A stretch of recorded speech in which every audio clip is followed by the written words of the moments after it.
అందరికీ నమస్కారం. ఈరోజు సారు కూడా రావడం జరిగింది. ఎందుకంటే ఇక్కడ ఉన్న ఒక టీబీ పాజిటివ్,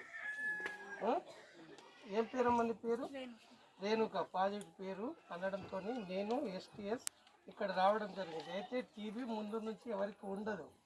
మీరు ఎక్కడైనా పోయినప్పుడు బజార్లో కానీ ఎక్కడైనా తిరిగినప్పుడు అది ఆ టీబీ గాలి ద్వారా వస్తుంది. కాబట్టి మీకు ఏం భయం ఉండదు. ఆ మెడిసిన్ వేసుకుంటే నీకు మంచిగా అయిపోతుంది. తర్వాత మీరు కూడా ఇంట్లో ఉన్నప్పుడు కొద్దిగా దగ్గినప్పుడు చేతి అడ్డము తర్వాత ఖర్చిపో ఏదో కట్టుకొని ఉండాలి. ఎందుకంటే వీళ్ళకి రాకుండా ఉంటుంది. మీరు మంచిగా అయిపోతే వాళ్ళకి రాకుండా ఉంటుంది. కాబట్టి మన జరి ఏరియాలో ఒక 1-2 కేసెస్ అట్లా పాజిటివ్ ఉన్నది. ఇంకా ఏం లేదు. మేము ఎక్కడ పాజిటివ్ వస్తే అక్కడ పోయి అవేర్నెస్ ఇస్తున్నాం. కాబట్టి అక్కడ ఉన్న ప్రజలు అంతా అవేర్నెస్తోనే తక్కువగా అవుతున్నారు టీబీ పేషెంట్తో.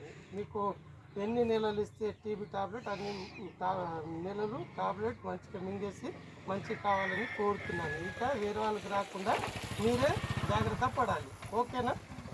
రామ్ రామ్.